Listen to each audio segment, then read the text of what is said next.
Hello everyone, welcome to my YouTube channel. तो न इससे प्रीवियस वीडियोस में आपके पास हम पढ़ रहे हैं आपके पास चौथा चैप्टर एनसीईआरटी बुक से डिटर्मिनेंट यानी सारणिक। तो सारणिक में आपके पास इससे पहले मैंने आपके पास उसका इंट्रोडक्शन बताया और किस प्रकार से second order, first order, second order, third order का जो स्क्वायर मैट्रिक्स होता है उसके डिटर्मिनेंट की वैल्यू कैसे निकालते हैं वो मैं आपको बताया। आपके पास उसका जो आपके पास लिंक होगा मैं आपके पास उसको डिस्क्रिप्शन बॉक्स में डालने वाला हूँ। और उसके अतिरिक्त हमने पास जो एक्सरसाइज थी उस पर आधारित 4.1 उसको किया आपके पास, ठीक। और आज जो मैं आपके पास बता रहा हूँ ये बहुत इंपॉर्टेंट टॉपिक आपके पास है, प्रॉपर्टीज़ ऑफ डिटर्मिनेंट यानी आपके पास सारणिकों के गुणधर्म। तो क्योंकि इंपॉर्टेंट है, हर आपके पास स्टेट बोर्ड में हो, आपके पास चाहे सीबीएसई बोर्ड में हो, हमेशा आपके पास क्या था, इससे क्वेश्चन जरूर बनता है आपके पास। तो आपके पास कहीं पर 4 मार्क्स का होता है, कहीं 3 मार्क्स का होता है आपके पास, ठीक है। पर क्वेश्चन आपके पास आता है और बच्चों को ज़्यादा टफ लगता है क्योंकि थोड़ा सा आपके पास ये थ्योरेटिकल है आपके पास। तो आप ध्यान से आपके पास पूरे वीडियो को देखना है, वीडियो स्किप ना करें आपके पास, और समझने के लिए पूरा आपके पास वीडियो देखूँगा, ठीक है। तो देखो पास, तो जो टॉपिक है वो है प्रॉपर्टीज, जिसे हम हिंदी कहते हैं आपके पास गुणधर्म। ये आपके पास है सारणिक, सारणिकों के गुणधर्म। तो ये प्रॉपर्टीज जो है बहुत इंपॉर्टेंट है, इस पर आधारित आपके पास एक्सरसाइज तो है ही, साथ में इस प्रॉपर्टी की मदद से हम आगे भी कुछ क्वेश्चनों को इजीली सॉल्व कर सकते हैं, ठीक है। तो कुछ मेन आपके पास 6 प्रॉपर्टीज आपके पास हैं और उसके अंतर्गत कुछ सब प्रॉपर्टीज होंगी, वो मैं आपको साथ साथ बताते जाऊँगा, ठीक है। तो पहली प्रॉपर्टी आपके पास देखिए, अब क्योंकि हम पढ़ रहे हैं स्क्वायर मैट्रिक्स के लिए डिटरमिनेंट, और हमने स्क्वायर मैट्रिक्स में आपके पास जब हम मैट्रिसेस का चैप्टर पढ़ रहे थे हमने पढ़ा था एक परिवर्त आपके पास, जिसे हम कहते हैं ट्रांसपोज, ठीक है। तो उसी जैसा आपके पास है। तो देखो एक बात, पहला आपके पास क्या है, पहली जो प्रॉपर्टी उसके अनुसार है कि the value of determinant is not change when row are change into corresponding columns. यानी इसका अर्थ है कि सारणिक की पंक्तियों को संगत स्तंभों में बदलने पर सारणिक का मान नहीं बदलता है। मतलब कहने का अर्थ है, अगर आपने कोई आव्यूह दिया हुआ है, उसमें आपने उसका सारणिक का जो मान निकाला, आपके पास जो भी आ रहा है, ठीक है, डेल आपने ले लिया, उसके हिसाब से आपके पास अगर आपने उस आव्यूह में जिसका हम डिटरमिनेंट निकाल रहे हैं उसमें क्या परिवर्तन किया कि उसमें पंक्ति को संगत कॉलम के अनिर्दिष्ट क्या कर दिया, आपस में विनिमय कर दिया, तो उससे उसके मान पर कोई भी प्रभाव नहीं पड़ने वाला है। यानी ट्रांसपोज करने पर मैट्रिक्स के उसकी जो आपके पास डिटरमिनेंट की वैल्यू उसमें वो अनचेंज रहने वाली है। तो प्रॉपर्टी आपके पास है, देखो, the value of a determinant is not change या अनचेंज भी कह सकते हैं आपके पास, ठीक है। नॉट चेंज व्हेन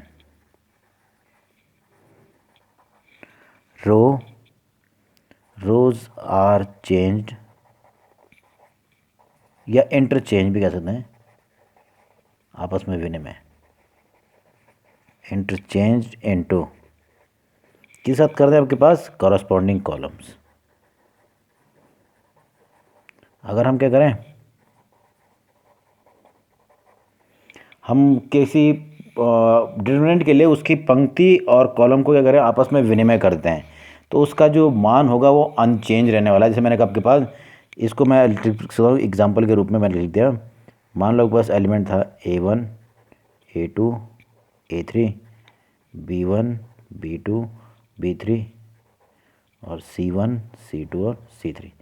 अगर मैंने क्या कहा कि कॉलम और जो रो है उनको आपस में इंटरचेंज कर दिया करस्पॉन्डिंग के हिसाब से, जैसे जो पहली पंक्ति है वो पहला कॉलम बन जाए A1, A2, A3, ऐसी दूसरी पंक्ति दूसरा कॉलम B1, B2, B3 और तीसरी पंक्ति तीसरा कॉलम यानी C1, C2, C3। तो ऐसा हमने आपके पास रो उसमें भी पढ़ा था आपके पास, तो उसके मान पर कोई भी प्रभाव नहीं पड़ेगा, इसलिए मैंने क्या इक्वल लगा दिया। यानी कहने का अर्थ हो गया, सिंपल था, किसी भी स्क्वायर मैट्रिक्स के लिए जो उसका सारणिक का मान होगा वही उसके ट्रांसपोज का भी आपके पास क्या होने वाला है, सारणिक का मान। यानी सिंपल से ए डैश भी लिख सकते हो, आपको आप किसी का कभी नोटेशन यूज़ कर सकते हो। तो ये आपके पास पहली प्रॉपर्टी। कहने का अर्थ आपके पास, अगर आपके पास किसी डिटरमिनेंट में आप रो और कॉलम को आपस में इंटरचेंज करते हो तो उसके मान पर कोई भी प्रभाव नहीं पड़ेगा बस, ठीक है। तो देखो आपके पास इसका एग्जाम्पल से बताता हूँ आपके पास। देखो एग्जाम्पल, मैंने कहा इफ मैट्रिक्स दिया है ए, ये आपके पास था 2 0 3 -1 2 -5 -2 -1 0, ये आपके पास है ए मैट्रिक्स, ठीक है। तो इसके लिए देखो, इस प्रॉपर्टी को प्रूफ कर रहा हूँ, तो अगर मैं कहूँ इसके लिए डिटर्मिनेंट ए निकाल लीजिए, तो आपको मान लो मैं कैसे निकालते हैं, 2 0 3 -1 2 -5 -2 -1 और 0। ये मैंने कहा आपके पास मान लो ये है डेल, ये क्या है, इसकी वैल्यू क्या आती है, डेल आपके पास प्राप्त हो रही है। कितनी प्राप्त हो रही है, डेल प्राप्त हो रही है। ठीक है, तो डेल प्राप्त हुई आपके पास। ठीक, तो मैंने कहा आपके पास मान लो इसकी वैल्यू डेल है और उसको मैं कैलकुलेट भी कर रहा हूँ। और कैलकुलेट इस बार आपके पास जो कैसे करता है मालूम है, पहला आपके पास पहली पंक्ति के अनुदेश का विस्तार, या आप मैंने कहा था कि जिसमें अधिकतम शून्य वैसे कर सकते हैं, तो मैंने इसको एक्सपेंड किया अलोंग, क्योंकि मुझे मालूम है C1 में 1 0, तो मैंने कहा था C1 के अनुदेश कर दे इसका एक्सपेंशन। ठीक है, तो देखो क्या होगा, सबसे पहला एलिमेंट आया 2। अब क्योंकि मैंने कहा कि वो हमेशा पहला एलिमेंट बनेगा पॉजिटिव आएगा, फिर नेगेटिव, फिर पॉजिटिव, तो मैंने कहा प्लस जिस पंक्ति जिस कॉलम उसको हटा देना, ये हट जाएगा आपके पास। क्या बच रहा है, 2 -1 -5 0। फिर आता अगला एलिमेंट आता है माइनस के साथ, और अगला एलिमेंट है कितना, 0, ऐसे ही रहेगा। और जिस पंक्ति और जिस कॉलम में आपके दूसरी पंक्ति और पहला कॉलम के अनुदिश करें, तो पहला कॉलम हटने वाला है, ये हो जाएगा -1 -2 -5 और 0। और लास्ट पहला पॉजिटिव, फिर नेगेटिव, फिर पॉजिटिव, इस पहले कॉलम की स्थिति के अनुसार। मैंने आपको इससे पहले भी आपको थर्ड ऑर्डर जो डिटरमिनेंट कैसे सॉल्व करते हो आपको बताया आपके पास, उसके आधार पर मैं डायरेक्ट बता रहा हूँ। तो हो जाएगा 3, और वही जिस पंक्ति और जिस कॉलम में उसको हटाएंगे तो हो जाएगा -1 -2 -5 और सॉरी +2 और -1। तो ये कुछ इस प्रकार मिला। तो जब मैं निकाल रहा हूँ वैल्यू, तो डिटरमिनेंट की वैल्यू मुझे मिल रही है, देखो कितना हो रहा है, 2 × ये हो गया 0, और बीच में माइनस आता है, ये हो गया +5, फिर -0, इधर हो गया पास 0 माइनस होता बीच में, -5 × -2 हो गया -10 +3, ये हो रहा है आपके पास +1, बीच में माइनस, और ये हो रहा था 2 × -2 यानी -4 यानी +4। तो सिंप्लीफाई करने पर आपके पास ये तो आपके पास आएगा -10, ये हो गया आपके पास 0 ही, क्योंकि 0 से मल्टीप्लाई रहा था। ठीक है, और लास्ट आपके पास था इसमें देखो 5 या 5 3 15 +15। तो मुझे प्राप्त हुआ इस डेल की वैल्यू क्या है, यानी डिटरमिनेंट ए की वैल्यू कितनी आ रही है, 5। तो ये मुझे कैलकुलेट हो गया कि उसकी उस यानी जो आपके पास मैंने स्क्वायर मैट्रिक्स लेते उसके डिटरमिनेंट की वैल्यू ये है। अब मैं क्या करूंगा, इसमें इंटरचेंज करूंगा दो कॉलम को या दो रो को। ऐसा ना करते हो आपके पास कहीं के बाद डायरेक्ट ए भी ले सकते हो आपके पास, डिटरमिनेंट ए। ठीक है, तो मैं इस प्रॉपर्टी को प्रूफ करूंगा, उसके लिए मुझे करना पड़ेगा, ये प्रॉपर्टी अप्लाई करना कि इंटरचेंज करना है आपके पास। ठीक है, तो देखो इंटरचेंज के बाद क्या मिलता है आपके पास, तो अगर डिटरमिनेंट ये था तो उसको उसमें अगर हम रो और कॉलम को कॉरस्पॉन्डिंग कॉलम को अगर इंटरचेंज कर दें, तो मुझे एक नया आपके पास मिलेगा जिसे हम कहते हैं ए डैश या ए टी भी लिख सकते हैं आपके पास। ठीक है, तो ये इक्वल टू क्या मिलेगा आपके पास, तो ये मिल जाएगा। मैंने कहा रो को कॉलम के साथ इंटरचेंज कर देना, ये कॉलम को रो के साथ। तो देखो पहला जो रो था वो बन जाएगा पहला कॉलम, इसी प्रकार से दूसरा दूसरा और तीसरा तीसरा। और जब मैं इसकी वैल्यू निकालता हूँ देखो क्या मिलता है आपके पास। अब मैं इसकी वैल्यू निकालता हूँ, यानी जो इसका ट्रांसपोज करने के बाद ये आपका सिंपली लिखते हो ए डैश के रूप में लिखा जाता है, परिवर्त अभी हमने पढ़ा था आपके पास, उसके लिए डिटरमिनेंट आपके पास उस प्रकार से। ठीक है, तो मुझे प्राप्त क्या हो रहा है, तो मुझे प्राप्त होगा देखो इसमें भी मैं आपके पास, क्योंकि इसमें पहली पंक्ति में आपके पास क्या आ रहा है, शून्य आ जा रहा है, तो मैं इसको एक्सपेंड कर रहा हूँ फर्स्ट रो के अलोंग, एक्सपेंडिंग अलोंग R1। तो पहली पंक्ति के अनुसार विस्तार कर दो, क्या मिलेगा देखो। अब मैं डायरेक्ट करूँ देखो, तो ए ट्रांसपोज इक्वल टू मिलता है 2, वही जिस पंक्ति जिस कॉलम में उसको हटा देंगे, एलिमिनेट करते हैं, तो ये हो जाएगा 2 -5 -1 0। फिर अगला आता है 0, माइनस के साथ आएगा पहला पॉजिटिव दूसरा नेगेटिव इस कॉलम में, इस पंक्ति के लिए। ठीक है, आपके पास उसी हिसाब से -1 -5 -2 0 और लास्ट 3, ये हो जाएगा -1 2 -2 और -1। देख के मिलता है, सॉल्व करने पे हो रहा है 2 0 माइनस ये हो जाएगा -5, क्योंकि आपके पास ये +5 और बीच में माइनस है। ठीक है, -0 इधर होता 0 और माइनस बीच में -10। ठीक, तो इसी प्रकार से +3 यहाँ और था आपके पास 1 बीच में माइनस, तो 2 दूनी 4 +4। तो ये हो रहा है -10, ये हो जाएगा 0 और ये हो रहा है आपके पास 15। तो आपके पास यहाँ पर कितना मिल रहा है आपके पास, यहाँ पर भी मुझे प्राप्त हो रहा है कितना, +5। तो देखो आपके पास दोनों मान क्या आ रहा है, समान आ रहे हैं। मैंने अगर इंटरचेंज किया तब भी वैल्यू क्या है, सेम है। तो पहली प्रॉपर्टी जो आपके पास है उसको याद रखना पास कि मैट्रिक्स की वैल्यू अनचेंज रहती है जब हम रो और कॉलम का आपस में इंटरचेंज करते हैं, यानी अगर हम उस मैट्रिक्स के हिसाब से ट्रांसपोज लेते हैं उसका, तो उसके मान पर कोई भी प्रभाव नहीं पड़ेगा। तो ये आपके पास पहली प्रॉपर्टी आपके पास। ठीक, अब आपके पास है दूसरी प्रॉपर्टी। तो दूसरी प्रॉपर्टी आपके पास देखिए, यहाँ पर अभी तो हमने क्या किया था कि पंक्तियों और स्तंभों को आपस में विनिमय किया था, इससे पहली प्रॉपर्टी, ठीक है।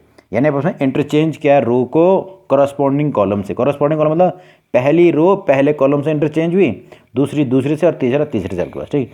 जबकि जो अब जो प्रॉपर्टी है वो क्या है, दो रोज का या दो कॉलम का आपस में इंटरचेंज होना है। ध्यान देना हुआ कि आपके पास दो रोज या दो कॉलम को आपस में इंटरचेंज करना है, ठीक है। तो देखो बात, तो अगर ऐसा होता है, अगर आप किसी डिटरमिनेंट में आपके पास दो रोज या दो कॉलम्स को क्या करो, इंटरचेंज कर दो आपस में, तो उस टाइम पर डिटरमिनेंट की वैल्यू में केवल साइन का अंतर आएगा। साइन का अंतर मतलब अगर डिटरमिनेंट की वैल्यू पहले अगर आपके पास 5 आ रही थी, तो आपके पास बाद में क्या आएगी, -5 आ जाएगी। देखो इसको प्रूफ करते हैं, देखिए। तो देखो बाद इसका पहले लिखते हैं, इफ एनी टू रोज, अब रोज के लिए है तो कॉलम्स के लिए भी हो गए, कॉलम्स ऑफ ए डिटरमिनेंट,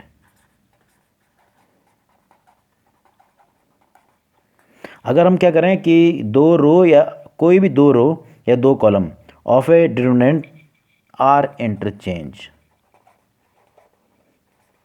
उनका क्या करते हैं, परस्पर विनिमय कर दें आपके पास, ठीक है। तो उस टाइम पर द साइन, केवल साइन जो आपके पास होगा उसमें क्या आने वाला, परिवर्तन आना, द साइन ऑफ डिटरमिनेंट, जो साइन आपके पास डिटरमिनेंट इज चेंज, ठीक है, वो क्या हो जाएगा, चेंज हो जाएगा। The sign of determinant change but value remains same, remains same. तो आपके पास उसकी वैल्यू, तो मैंने कहा आपके 5 था तो बाद में -5 हो जाएगा, अगर -5 हो जाएगा +5 हो जाएगा, बस इतना अंतर पड़ता है। यानी कहने का अर्थ देखो, अगर मैंने कहा कोई डेल आपके पास है इस प्रकार से, वही आपके पास एग्जांपल कर, वही आपके पास है A1 A2 A3 B1 B2 B3 C1 C2 और C3, अगर आपने इंटरचेंज किया रो और कॉलम को, ध्यान देना रो और कॉलम को मैंने कहा कि आपके पास पहली और दूसरी रो को मैंने आपके पास क्या कर दिया, इंटरचेंज, पहली और दूसरी रो को, तो जो वैल्यू आपको मिलेगी वो इस प्रकार से होगा, यहाँ मिल जाएगा B1 B2 B3 A1 A2 A3 और C1 C2 C3। तो ये जो एक इसके बाद जब इंटरचेंज किया तो एक नया डिटरमिनेंट मिल रहा है, पर इनकी और इसकी वैल्यू में केवल किसका अंतर होगा, केवल माइनस का। ये पॉजिटिव है तो क्या होगा, ये नेगेटिव आपके पास प्राप्त होने वाला है। तो ध्यान देना आपके पास, इससे वाली पहले वाली प्रॉपर्टी जो थी उसको आपके पास हम किस पे आधारित थी, वो अगर RI और CI को आपस में इंटरचेंज करते हैं, जबकि इसमें क्या हो रहा है, दो पंक्तियों का विनिमय या फिर दो कॉलम का हो रहा है, दो कॉलम को अगर हम इंटरचेंज कर रहे हैं, तो उस टाइम पर आपके पास क्या हो रहा है, उसके केवल वैल्यूज में क्या आएगा, केवल साइन का अंतर आएगा।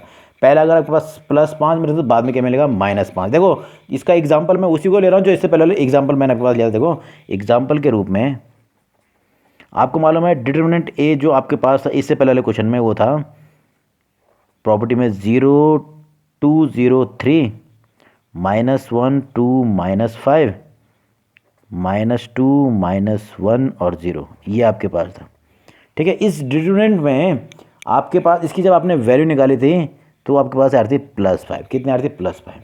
अब मैं क्या कर रहा हूँ, दो कॉलम को इंटरचेंज कर देता हूँ, क्या करता हूँ, दो कॉलम को इंटरचेंज करता हूँ, या आप रो को भी कर सकते हो। आप, मैं कॉलम को कर रहा हूँ तो इसका मतलब नहीं कि रो पे अप्लाई नहीं होगा, रो पे भी अप्लाई होगा। मैंने क्या किया, इसमें आपके पास दो कॉलम को इंटरचेंज कर दिया आपके पास, ठीक है। मैंने कहा C1 और C3 को इंटरचेंज कर दें, क्या करते हैं, इंटरचेंज।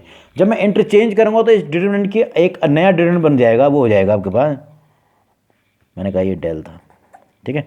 तो ये आपके पास एक नया डिटरमिनेंट मिलेगा, होगा देखो पहले और तीसरे कॉलम को यानी तीसरा वाला पहला बन जाएगा, पहला वाला तीसरा हो जाएगा, 2 -1 0 -1 2 -5, ये तो वैसे ही रहेगा दूसरा वाला, और तीसरा वाला जो पहला वाला बन जाएगा आपके पास 2 0 और 3।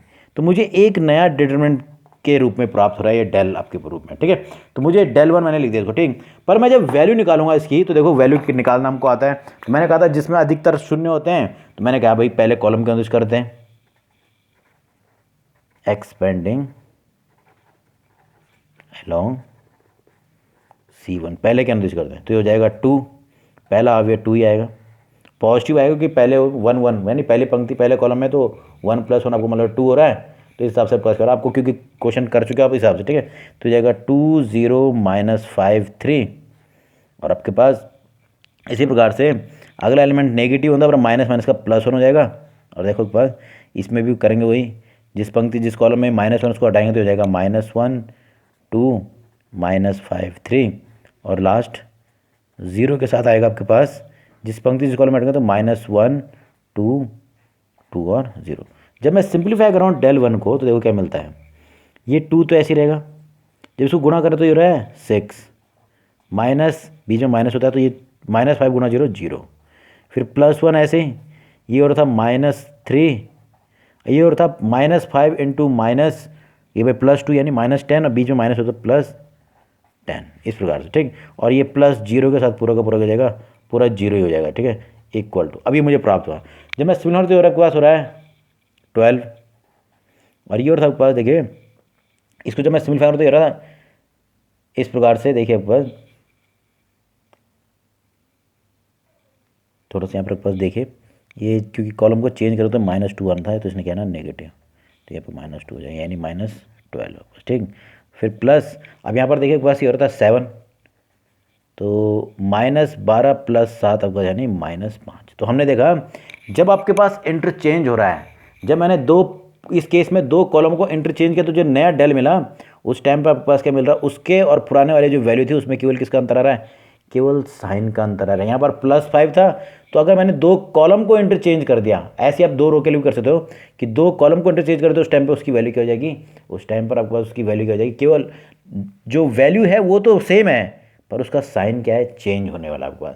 पहले +5 था तो बाद में क्या हो गया, -5। तो इसका ध्यान देना आपके पास कि जब भी हम आपके पास इंटरचेंज कर रहे हैं आपके पास 2 पंक्तियों को या 2 कॉलमों को, तो उनके मान में केवल किसका परिवर्तन होगा, केवल चिन्ह का परिवर्तन होने वाला, बाकी वैल्यू जो होगी वो रिमेन सेम रहने वाले आपके पास, ठीक है। तो ये देखो दूसरी प्रॉपर्टी। पहले वाली प्रॉपर्टी में क्या है कि हम पंक्तियों को कॉलम में यानी आपके पास हम ट्रांसपोज ले रहे हैं, तो उस टाइम पर तो वैल्यू अनचेंज है, पर अगर आपके पास 2 पंक्तियों या 2 कॉलम का आपस में इंटरचेंज होता है तो उसकी वैल्यू में केवल चिन्ह का अंतर यानी साइन का अंतर आने वाला है। साइन का अंतर मतलब पहले अगर वो पॉजिटिव था तो बाद में नेगेटिव आएगा, और नेगेटिव था तो क्या आ जाएगा अपने आप ही पॉजिटिव। तो ये है आपके पास पहली 2 प्रॉपर्टीज आपके पास, ठीक। तीसरी देखिए, अब आपके पास तीसरी प्रॉपर्टी ये देखिए एक बार, मान लो कि एक डिटरमिनेंट इस प्रकार का है कि उसकी आपके पास 2 कॉलम या जो 2 रो हैं वो आइडेंटिकल हैं। वो क्या है, आइडेंटिकल मतलब सेम है, उनके संगत अवयव क्या है, सेम आपके पास, ठीक है। तो उस टाइम पर उस डिटरमिनेंट की वैल्यू क्या हो जाएगी, 0। तो जरा आपके पास देखो, the value of determinant,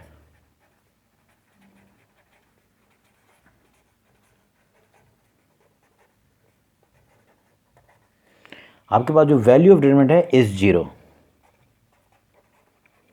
0 if any two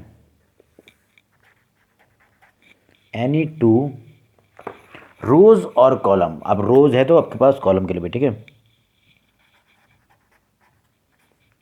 और कॉलम्स, ठीक, आर आइडेंटिकल, वो क्या हो जाए, आइडेंटिकल हो जाए, मतलब आपके पास एक जैसे हो जाए। या एक जैसे कैसे होंगे, जब उनके करस्पॉन्डिंग एलिमेंट्स क्या होंगे, इक्वल आपके पास, मतलब सेम होना होगा, ठीक है। यही इसका अर्थ है देयर करस्पॉन्डिंग एलिमेंट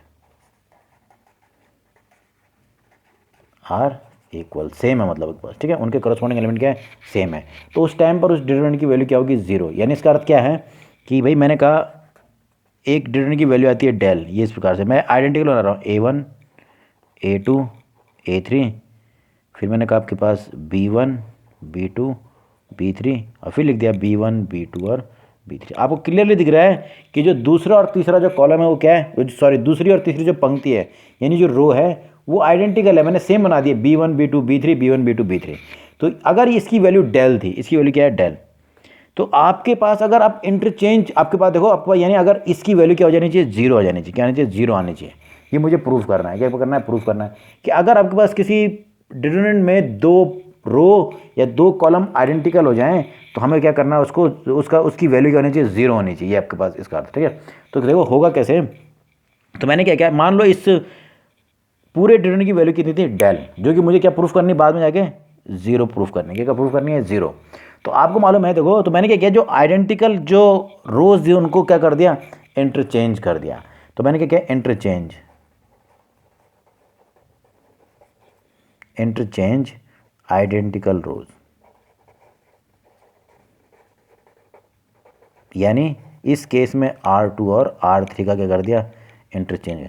अब इंटरचेंज किया है तो मुझे जो आपके पास एक नया आपके पास मैट्रिक्स मिलेगा, जो वो सॉरी डिटरमिनेंट मिलेगा, वो कुछ इस प्रकार से होगा A1 A2 A3। अब क्योंकि ये आइडेंटिकल हैं और इंटरचेंज करें तो उसमें क्या होगा? B1 B2 B3, यहाँ पे बचेगा B1 B2 B3। ये हमारे पास हो गया। पर मैंने अभी क्या पढ़ा? मैंने तो अभी पढ़ा कि आपके पास अगर आप 2 पंक्तियों या 2 कॉलमों को आपस में इंटरचेंज करते हैं तो उसके मान पर क्या प्रभाव पड़ता है? भाई ये पहले डेल था, आपने इंटरचेंज किया तो इसका मान में क्या होना चाहिए?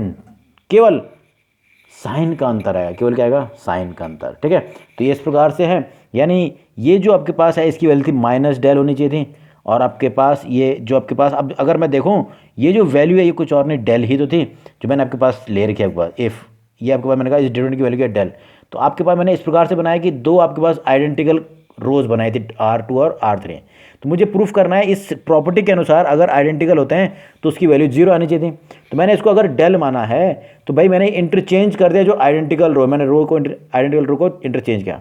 इससे पहले वाली प्रॉपर्टी मैंने क्या पढ़ा कि अगर आपके पास इंटरचेंज करते हो आप तो उसके साइन, उसकी वैल्यू सेम रहती है पर उसका जो साइन होता है वो क्या होता है? चेंज हो जाता है। मतलब ये क्या हो जाएगा? माइनस डेल हो जाएगा। ये जो वैल्यू कितनी है? Minus del. पर मैं देखूँ तो ये और इसमें कुछ अंतर है क्या? कुछ अंतर नहीं है। यानी ये डेल था तो जब मैं सिंपलीफाई करूँ तो माइनस डेल इधर आएगा तो हो जाएगा del plus del equal to 0, यानी 2 डेल इक्वल टू 0, यानी simply del equal to 0।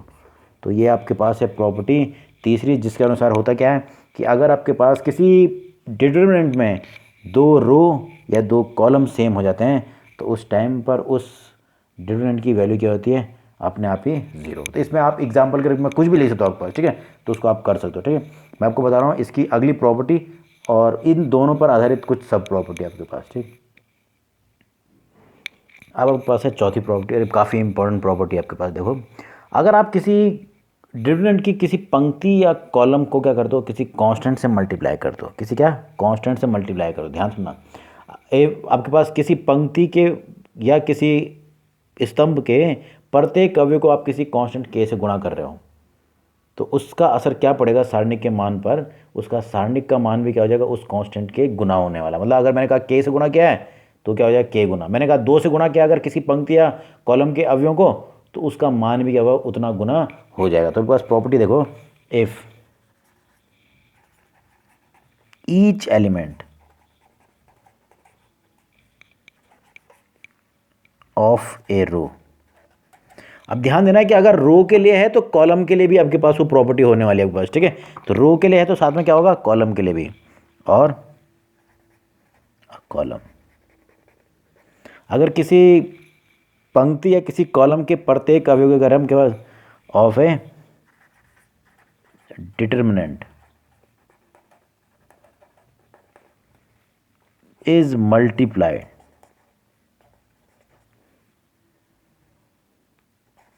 Multiplied by constant K, किसी कांस्टेंट के से अगर हम गुणा कर रहे हैं तो भाई अब मैंने गुणा किया था उसका कुछ ना कुछ प्रभाव उसके मान पर पड़ना ही चाहिए। तो देखो होगा क्या? Then its value gets multiplied by k. तो उस डिटरमिनेंट की वैल्यू भी क्या होगी? के से गुणा हो जाएगी आपके पास। ठीक है, अगर आप किसी पंक्ति या किसी कॉलम के सभी अवयवों को क्या कर रहे हो? के से गुणा कर रहे हो तो आपके पास अपने आप ही उसकी जो वैल्यू होगी डिटरमिनेंट की वो भी क्या होगी? के से गुणा होने वाली आपके पास है। यानी कहने का अर्थ है, इसको एग्जाम्पल में इफ डेल वैल्यू थी किसकी? इस डिटरमिनेंट की वैल्यू है A1 A2 A3 B1 B2 B3 C1 C2 C3। अगर मैंने कहा ये जो डिटरमिनेंट है इसकी वैल्यू क्या है? डेल है, तो देखो देन अगर मैंने कहा आपके पास कि इसके प्रत्येक पहले पंक्ति के प्रत्येक कॉलम प्रत्येक एलिमेंट को मैंने के से गुणा कर दिया, के टाइम्स ऑफ A1, के टाइम्स ऑफ A2, के टाइम्स ऑफ A3 कर दिया गया। मैंने मतलब कहने का अर्थ है पहली जो रो है उसके सभी अवयवों को के से गुणा कर दिया, तो मुझे एक नया डिटरमिनेंट मिल रहा है। इसको मैंने मान लिया del 1 है, क्या है del 1। तो इसकी वैल्यू जो है कुछ और, मैंने क्या किया, इस डिटरमिनेंट जिसको मैंने कहा उसकी वैल्यू क्या है del है, ठीक है, उसकी वैल्यू क्या है del। इसकी पहली पंक्ति के प्रत्येक अवयव के से गुणा क्या है, तो मुझे एक नया आपके पास क्या मिल गया, आपके पास एक नया डिटरमिनेंट मिला, तो जो कुछ और नहीं, क्योंकि मैंने इसकी पंक्ति को के से गुणा किया था ना, तो अपने आप ही जो डिटरमिनेंट का जो वैल्यू होगी ना वो क्या होगी, के गुना हो जाएगी, के टाइम्स ऑफ del होने वाली है, ठीक है। जैसे आपके पास देखो हम जो एग्जाम्पल कर रहे हैं वो आपके पास था del इक्वल टू, हमने डिटरमिनेंट ए लिया था, वो इक्वल टू था इससे पहले भी 203 -1 2 -5 -2 -1 0। इसको सॉल्व करके आपको आपके पास मिला क्या था पहले, इससे पहले हमने जितने भी प्रॉब्लम बताए उसमें मैंने यही एग्जांपल लिया है, तो मुझे मालूम है इस डिटरमिनेंट की वैल्यू क्या है 5। तो देखो देन मैंने क्या किया, इसकी जो पहली पंक्ति उसको 5 से गुणा कर दिया, मान लो R1 को क्या कर दिया 5 टाइम्स ऑफ R1 कर दिया, तो मुझे एक नया डिटरमिनेंट मिलेगा, मैंने कहा वो है del 1, ये इसको मैंने del माना था, क्या माना था del, तो मुझे एक नया आपके पास मिलेगा del 1। मैंने करना क्या है कि जो पहली पंक्ति है उसके प्रत्येक अवयव क्या करना है 5 से गुणा करना है, तो नया जो डिटरमिनेंट मिलेगा वो कुछ इस प्रकार से हो जाएगा 5 × 2 5 × -1 5 × -2, बाकी 0 2 -1 3 -5 और 0, तो मुझे ये प्राप्त हुआ। तो आपके पास जो एक नया डिटरमिनेंट मिला है उसकी वैल्यू और पुराने, देखो मैंने क्या किया था, पहला जो डिटरमिनेंट है उसकी जो पहली पंक्ति है उसको 5 से गुणा किया, तो मुझे कुछ ऐसा प्राप्त हो रहा है। तो मुझे प्राप्त क्या होता है, देखो बस सिंपली ये होता 10 -5 -10 0 2 -1 और 3 -5 और 0, ये इस प्रकार से। अगर आप इसको कैलकुलेट करते हो तो आप कर सकते हो कैलकुलेट, तो बताओ क्या है, तो इस del 1 में कुछ और फर्क नहीं पड़ेगा, केवल क्या होगा, जो आपके पास del का मान मिला था वो भी क्या हो जाएगा 5 गुना हो जाएगा, वो भी क्या हो जाएगा 5 गुना, मतलब आपके पास 5 से गुणा किया तो पहले इसका मान आ रहा था 5, तो वो जो वैल्यू है वो भी 5 गुना कितना हो जाएगी 25, कितना आ जाएगा 25 प्राप्त होने वाली, ठीक है। इसको आप इजीली कैलकुलेट कर सकते हो, आपको क्या मिलता है भाई, मैंने इसको, अब बात मन में आता है भाई मैंने इसको 5 से गुणा किया, इसके साथ साथ अगर मैं कहता, ध्यान देने वाली बात है कि अगर मैं आपके पास कहूँ कि ठीक है मैंने R1 को 5 से गुणा किया और R2 को भी गुणा कर दिया 3 से, कितना 3 से, तो होगा क्या, आपके पास 5 के साथ साथ तो क्या होगा, उस टाइम पर del 1 जो था उस टाइम 5 से गुणा होने पर तो इससे आ रहा है, ठीक, तो और 3 से गुणा होगा तो 3 से भी, और जो del की वैल्यू थी वो उतना गुना हो जाएगा, यानी आपके पास कितना आएगा 15 टाइम्स ऑफ del। इस केस में तो और था 5 टाइम्स ऑफ del और यहाँ पे 15 टाइम्स, यानी 5 × 3। अब इसको मैं आगे विस्तारित करता हूँ। अगर मैंने कहा, अगर मैं किसी पंक्ति या किसी पंक्ति को मैंने कहा 5 के से गुणा किया, ऐसे मैंने कहा किसी दूसरे को l से और किसी तीसरे को n से गुणा कर दिया, k l और m जो भी आपके पास हो, ठीक है, तो उस टाइम पर इसका जो del का जो मान होगा वो k × l × m गुणा हो जाएगा ऊपर, ठीक है। तो हम इसको आगे जनरलाइज करने पर हम और भी बढ़ा सकते हैं आपके पास, ठीक है। तो ये है आपके पास चौथी प्रॉपर्टी, वो क्या कहती है कि यदि आपके पास किसी पंक्ति या किसी कॉलम के सारे एलिमेंट्स को, ध्यान देना है कि ईच एलिमेंट को हम क्या करते हैं किसी कांस्टेंट के से गुणा करते हैं, तो डिटरमिनेंट की वैल्यू भी क्या होती है के गुना हो जाती है। जैसे यहाँ पर 5 था, मैंने पहले 5 से गुणा किया R1 से, तो क्या हो गया 5 गुना हो गया, कितना हो गया 5 गुना हो गया, ठीक है। अगर मैं साथ में 3 से भी गुणा करता ना तो 5 × 3 यानी 15 गुना हो जाता है आपके पास, ठीक है। अगर मैं कहता तीसरे को तो आप 2 से गुणा करो, 5 × 3 × 2 आपके पास होता है, यानी 30 गुना होता है, ठीक है। तो ये इस प्रकार से आपके पास है इसकी चौथी प्रॉपर्टी। इसके साथ कुछ सब प्रॉपर्टीज़ भी हैं, उसको भी देख लो आपके पास। अब इसकी सब प्रॉपर्टी में ज़्यादा डीप में नहीं, पर आप समझ सकते हो। देखो तो जो चौथी प्रॉपर्टी है उसके में आपने पढ़ा कि किसी कांस्टेंट से जब किसी कॉलम या किसी रो के प्रत्येक अवयव को गुणा किया है तो उसके वैल्यू भी होती है केस, उससे उतने टाइम्स हो जाती है, यानी आपके पास के टाइम्स हो जाता है उस केस में, ठीक है। अगर मान लो किसी डिटरमिनेंट में पहली पंक्ति के गुना कर दी जाए, दूसरी l गुना और तीसरी क्या कर दिया जाए n गुना आपके पास, ठीक है, या k l m जो भी आपके पास, ठीक है। तो अगर ऐसा हो रहा है कि तीनों कॉलमों में या तीनों पंक्तियों के साथ ऐसा हो रहा है कि k से गुना पहले को, दूसरे को l से, तीसरे को m से, तो अपने आप ही डिटरमिनेंट की वैल्यू भी क्या होगी k × l × m टाइम्स होने वाली है आपके पास, ठीक है। तो ये आपके पास मैंने आपको थोड़ा सा उससे पहले बताया भी था। तो ये आपके पास इसकी वैल्यू मैंने क्योंकि डेल ले रखी थी आपके पास, ठीक है। तो इस प्रकार से आपके पास किया जा सकता है आपके पास, ठीक है। तो उसकी वैल्यू क्या हो जाएगी, k into l into m times हो जाएगी। अब जरा इसको देखो, इसमें के उभयनिष्ठ, के सब में कॉमन फैक्टर है, ऐसी एल भी सब में कॉमन है और एन भी, एम भी कॉमन है।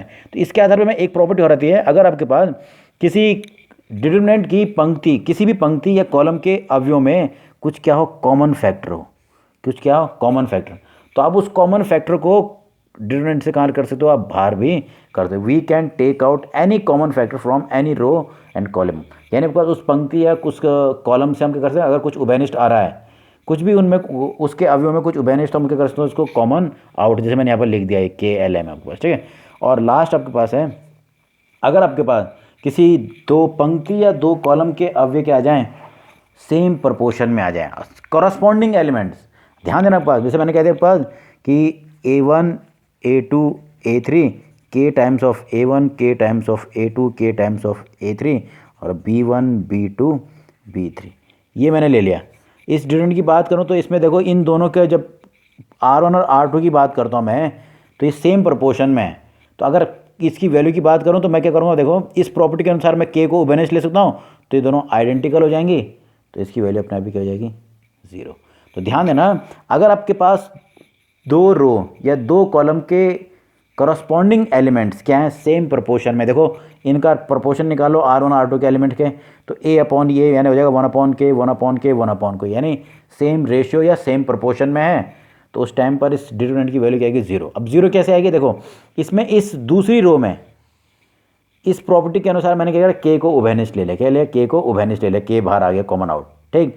तो अपने आप ही ये क्या हो जाएंगे, दोनों के दोनों आइडेंटिकल हो जाएंगे, R1 और R2 आइडेंटिकल होंगे। तो आपने प्रॉपर्टी पढ़ी, जब आइडेंटिकल होते क्या होता है, डिटरमिनेंट की वैल्यू 0। तो ये थे आपके पास कुछ शुरू की 4 बेसिक प्रॉपर्टीज़ आपके पास, उसकी कुछ सब प्रॉपर्टी। बाकी जो बची हुई 2 प्रॉपर्टीज़ हैं वो मैं आपको नेक्स्ट वीडियो में बताऊंगा, साथ में आपके पास इसके कुछ एग्जांपल्स जो होंगे प्रॉपर्टीज़ पे आधारित, वो भी आपको कराने वाला आपके पास, ठीक।